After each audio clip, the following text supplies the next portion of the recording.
G'day guys, Josh here. I want to give you guys a quick idea of an early game Werebear build that I'm building at the moment. Obviously, I'm going to say it's not going to be the best. Obviously, you know, I haven't crashed out everything yet, but it's kind of a theory that I've got so far. Now, there's been a lot of guides and stuff like that, people, you know, proclaiming like the highest damage builds and stuff like that. I'm just going to say you shouldn't be relying on any of them, given the fact that you can only get up to level 25 in the beta. Okay, so you don't have an idea of a high tier build until you get the legendaries and stuff like that into it. Otherwise, you're just kicking fluff up people's asses, and potentially what's going to happen later on is that you're going to release another good build guide, which, you know, is going to be complete opposite. So that's why I'm not, you know, promoting this as a one-all and end-all guide for Werebear. So for Druid Werebear, so basically you get to pick 4 specs effectively, well, 3 specs because this is all elemental. You get to pick Claw, which is WW, and Werebear. So we're going to focus on Werebear today. So Werebear, you get Maul. So this is the first part I get Maul rank 1. Maul's really not that a big deal. It doesn't do a lot of damage, as you can see here. But also the main thing is you want to get Fortify. So every time you hit by a Maul, you get 2% Fortify. And Fortify basically is double life. As soon as you hit that life bracket, you get Fortified. Next up is Wild Maul. I'm actually going to go switch to the Fierce Maul instead. The reason why I'm going to switch to the Fierce Maul instead is that the Fierce Maul is actually better overall because it increases the range and radius of a Maul by quite a bit, which means a lot more people get hit by it, and you get a bit more Fortify as well.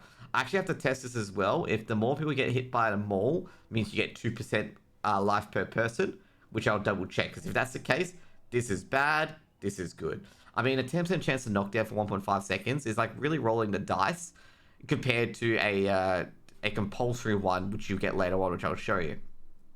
But this one's a lot better because it allows you to fortify a lot longer, and also is the main key ingredient to this build.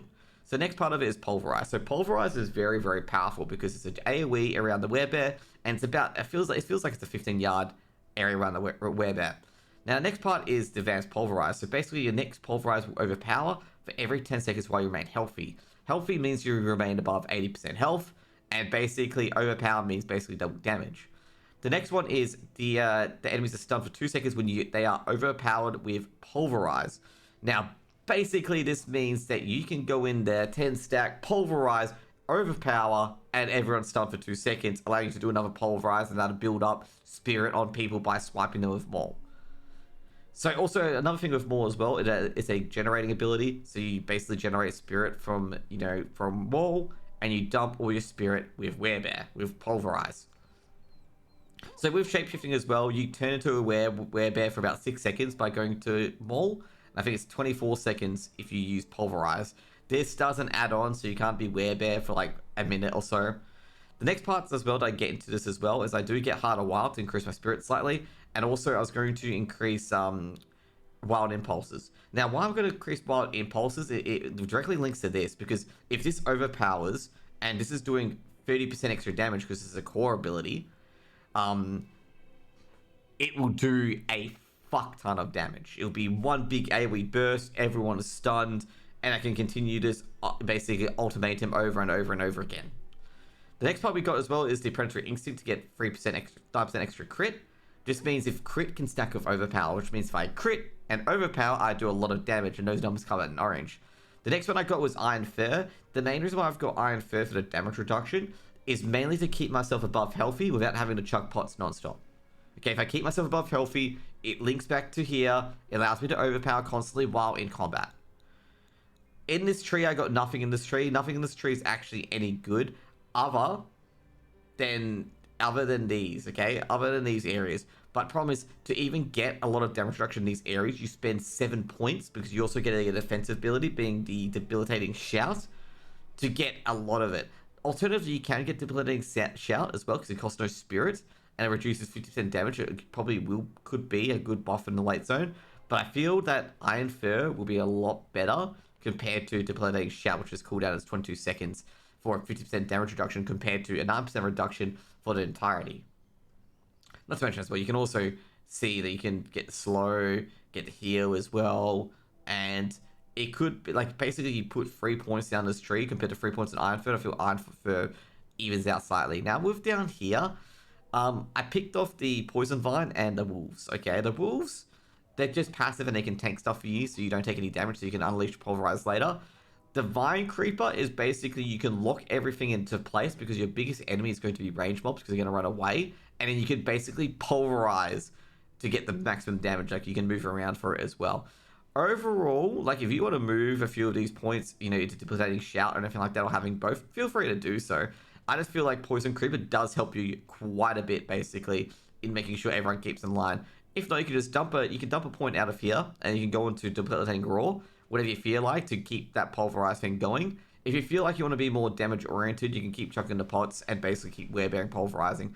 Mind you, I am doing this on tier 2, and I've only died once, okay? And I died once due to not knowing the boss's mechanics more than the build itself.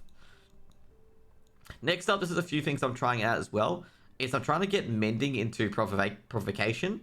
Is the main reason I'm getting provocation is if the next skill will overpower, it means it will feed back into pulverize. So it means if I can get 25 seconds in Werebear, I'll get an ultimate pulverize, which means I don't actually have to stay healthy to get an overpower to stun people. So pretty much I can keep getting pulverized overpowers and keep spending it over and over again and doing heaps of damage by getting this talent. Now, overall as well, I got Trample. I could drop Trample. I'm not totally too sure how that's going to go. I could drop it as well. But I feel like Savage Trample getting 20 Spirit, I'll test this out as well, could be a winner here. But I feel like I'm just going to go more to here to get Provocation. So Provocation as well, you may want to get probably free out of it as well. The main thing why you want to get free out of it is that you want to get overpowered abilities more and more often, so you can do heaps and heaps of damage to everyone around you. Now, obviously, Werebear's biggest weakness is that it has no range attacks, okay? You have to get in there, be a big, bulky bear, and start slapping people. And now, funnily enough, for its own little meme kind of thing, Werebear actually can't fit through doors, okay? Like, some doors you'll see in the Black Asylum especially, that you actually can't fit through. Now, what do you need for a Werebear, okay? What is Werebear's, best stats? So, strength increases armor, reduces damage reduction. If you want to stay healthy, this is what you want to do. Intelligence increases resource generation by 8%, so more spirit equals more pulverizers.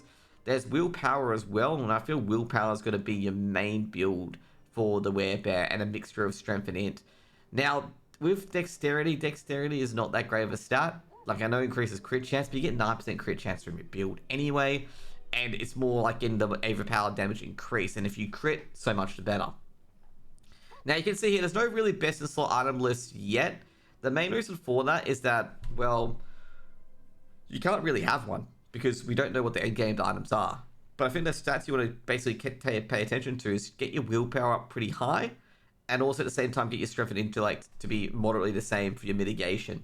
Because at the same time, not only do you need mitigation, but you also need attack damage as well. So I think basically these three stats, being strength, intellect, and willpower, are going to be your main bread to butter. If you want more DPS, you go into willpower. If you want more mitigation, depending on your elemental weakness or anything like that, you go into strength and intellect. But overall, willpower's going to be your main bread butter stack.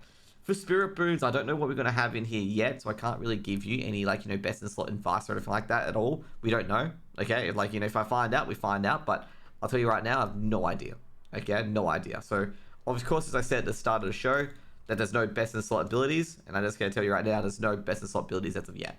But this build will help you out because it delivers good AoE damage, good tank ability of the wolves, and yourself, the Werebear, and also at the same time, the Poison Creeper being able to wrap up an AoE.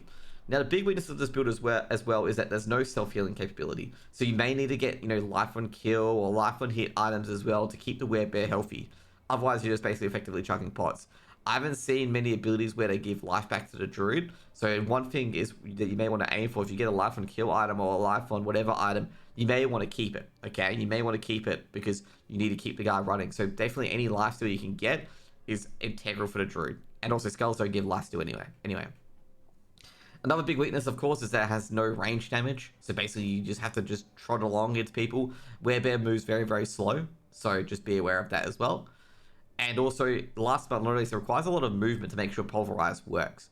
But once you get all those things unlocked and checked, you'll be actually pulverizing anybody in no time. And also, last weakness as well, if you get frozen, okay? Werebear can't do any damage if it's frozen, and it takes a lot of damage when it's frozen as well, because a lot of the active mitigations, such as Fortify and stuff like that, requires you to actually be hitting mobs. The strength of the Werebear, though, is it has great melee AoE damage, where it can flatten anyone within its AoE range in seconds. It's got Fortify, so basically once your health matches your Your Fortify, you basically have double health, and basically if you're above 80%, you get to stay healthy for a very, very long time and be able to pulverize people instantly. It has great CC. Once you get pulverized to 10 stacks, it overpowers everything and goes down. With Provocative Spirit, it gets even better, which means you have a stun at least every 15 seconds at rank 3, which is massive. Every 15 seconds, or after you get 10 stacks, that you will overpower and do massive, massive AoE damage. And last but not least, is very tanky. Werebear is incredibly tanky, and you guys will love it, okay? That's pretty much with the Werebear early game build. Hope you guys enjoyed a quick little guide. Don't take this as a late game guide build. If you're looking for a late game guide build, don't believe anything you see until people get to the late game and start experimenting with it. Because at the moment, I'm just experimenting with it just like you. I'll probably build some Werebear builds as well a bit later and show them off to you as well. And maybe some different Werebear builds you can use. Anyways, guys, have a good one and see you guys later. Peace out. Bye.